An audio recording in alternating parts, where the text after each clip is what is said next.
Hello दोस्तों, नमस्कार। स्वागत है आपका GW क्लासेस के अति महत्वपूर्ण करंट अफेयर्स के सेशन में। आज का जो सेशन है बहुत ही महत्वपूर्ण होने वाला है, इसलिए इसे पूरा देखें। और आज का मोटिवेशनल कोट है, अपनी किस्मत पर नहीं बल्कि खुद पर और अपनी मेहनत पर विश्वास करें, क्योंकि मेहनत ही आपकी किस्मत को बेहतर बनाती है। मेहनत इतनी जोरदार करिए कि किस्मत से भी आगे निकल जाएं। चलिए आज का सेशन शुरू करते हैं। आज का पहला प्रश्न है, प्रयागराज में 2025 के महाकुंभ के प्रबंधन के लिए उत्तर प्रदेश ने नए घोषित जिले का नाम क्या है? Option A Sangam Nagari, option B Mahakumbh, option C Triveni Nagar, option D Melapuri. जिसका सही उत्तर है ऑप्शन बी महाकुंभ मेला। उत्तर प्रदेश सरकार ने 1 दिसंबर 2024 को प्रयागराज में महाकुंभ मेला क्षेत्र को एक नया जिला घोषित किया। मुख्यमंत्री योगी आदित्यनाथ के नेतृत्व में लिए गए इस फैसले का उद्देश्य महाकुंभ मेला 2025 के लिए प्रबंधन को सुव्यवस्थित करना है। महाकुंभ मेला नामक यह जिला 13 जनवरी से 26 फरवरी 2025 तक भव्य धार्मिक आयोजन के लिए सुचारू प्रशासन सुनिश्चित करता है। जिले की सीमाएं राजस्व गांवों और परेड क्षेत्र को कवर करती हैं। मेला अधिकारी के पास कार्यकारी मजिस्ट्रेट, जिला मजिस्ट्रेट और अतिरिक्त जिला मजिस्ट्रेट शक्तियां होंगी। यह कदम भारतीय संस्कृति को बढ़ावा देते हुए भव्य धार्मिक आयोजन के लिए सुचारू संचालन सुनिश्चित करने के लिए है। अगला प्रश्न है, UNCCD COP16 का मेजबान देश कौन सा है? Option A Saudi Arab, option B Kuwait, option C Cambodia और ऑप्शन डी भारत। जिसका सही उत्तर है ऑप्शन ए सऊदी अरब। मरुस्थलीकरण से निपटने के लिए संयुक्त राष्ट्र सम्मेलन के 16वें सम्मेलन COP16 की शुरुआत सऊदी अरब के रियाद में हुई। यह पहली बार है जब पश्चिम एशिया इस कार्यक्रम की मेजबानी कर रहा है। भारत UNCCD की 30वीं वर्षगांठ मनाने वाले 197 देशों में शामिल हो गया है, जिसका प्रतिनिधिमंडल पर्यावरण मंत्री भूपेंद्र यादव और हरियाणा के मुख्यमंत्री नायब सिंह सैनी के नेतृत्व में है। भारत 4 राज्यों में 1.15 मिलियन हेक्टेयर भूमि के जीर्णोद्धार को लक्षित करते हुए Aravalli green wall project AGWP प्रस्तुत करेगा। AGWP स्वदेशी वन रोपण, जैव विविधता संरक्षण, GIS उपकरण, जल प्रबंधन और सामुदायिक सहभागिता को एकीकृत करता है। 13 दिसंबर तक चलने वाला यह सम्मेलन मरुस्थलीकरण से निपटने और वैश्विक टिकाऊ भूमि प्रबंधन को बढ़ावा देने में भारत के नेतृत्व को प्रदर्शित करता है। अगला प्रश्न, हाल ही में भारत और किस देश के बीच हरिमाऊ शक्ति अभ्यास आयोजित किया गया? Option A Australia, option B Japan, option C Malaysia और ऑप्शन डी सिंगापुर। इसका सही उत्तर है ऑप्शन सी मलेशिया। चौथा भारत मलेशिया संयुक्त सैन्य अभ्यास हरिमाऊ शक्ति मलेशिया के पहांग में बेंटोंग कैंप में आयोजित किया गया। यह 2 से 15 दिसंबर 2024 तक निर्धारित है। इसमें महार रेजिमेंट के 78 भारतीय सैनिक और रॉयल मलेशिया रेजिमेंट के 123 मलेशियाई सैनिक शामिल हैं। यह अभ्यास संयुक्त राष्ट्र के शासनादेश के अध्याय 7 के तहत जंगल के इलाकों में आतंकवाद विरोधी अभियान पर केंद्रित है।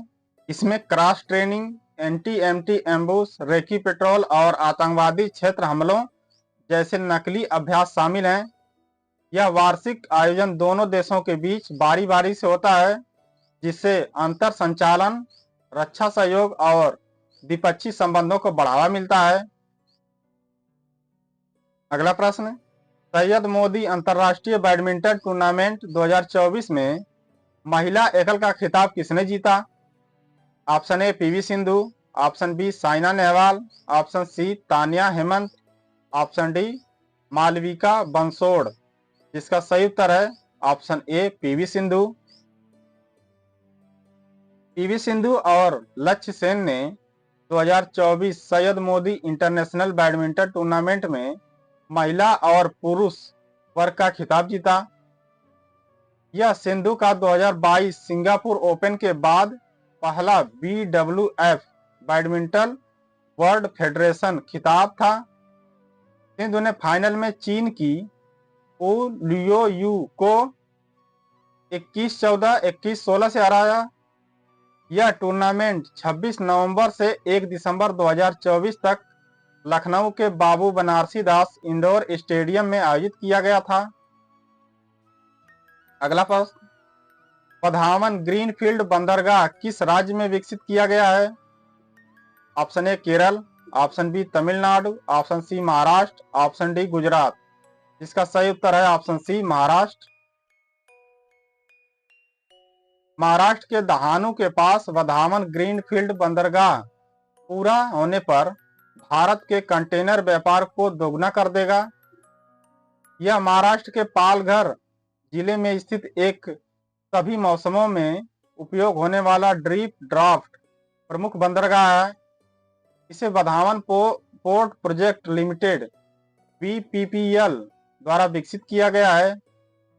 BPPL Jawahar Nehru port authority 74% share और महाराष्ट्र मैरीटाइम बोर्ड 26% के बीच एक संयुक्त उद्यम है। परियोजना की लागत 76,220 करोड़ है, जिसे 2034 तक पूरा करने का लक्ष्य है। इसमें 9 कंटेनर टर्मिनल, बहुउद्देशीय लिक्विड कार्गो, रोरो और तटरक्षक बर्थ होंगे। अगला प्रश्न, हाल ही में समाचारों में रहे नायकर पट्टी टंगस्टन ब्लॉक के संबंध में निम्नलिखित कथनों पर विचार करें। पॉइंट 1, यह किसी भी जैव विविधता संरक्षण से पूरी तरह बाहर स्थित है। पॉइंट 2, इस ब्लॉक से प्राप्त टंगस्टन को राष्ट्रीय विकास के लिए महत्वपूर्ण खनिज के रूप में वर्गीकृत किया गया है। पॉइंट 3, यहाँ खनन गतिविधियों के लिए पर्यावरण और वन मंजूरी की आवश्यकता होती है। उपरोक्त कथनों में से कितने कथन सत्य हैं? ऑप्शन ए केवल एक, ऑप्शन बी 2 और 3 दोनों, ऑप्शन सी तीनों, ऑप्शन डी कोई नहीं। इसका सही उत्तर है ऑप्शन बी 2 और 3 दोनों। इस ब्लॉक से आवंटित टंगस्टन को राष्ट्रीय विकास के लिए महत्वपूर्ण खनिज के रूप में वर्गीकृत किया गया है, ये भी सही है। यहाँ खनन गतिविधियों के लिए पर्यावरण और वन मंजूरी की आवश्यकता होती है, ये भी सही है, दोनों सही हैं। हिंदुस्तान जिंक लिमिटेड को नीलाम किए गए तमिलनाडु के नायकर पट्टी टंगस्टन ब्लॉक का अरिट्टापट्टी जैव विविधता विरासत स्थल के साथ ओवरलैप होने के कारण विवाद उत्पन्न हो गया है, जिससे पारिस्थितिकी और सांस्कृतिक चिंताएं उत्पन्न हो गई हैं।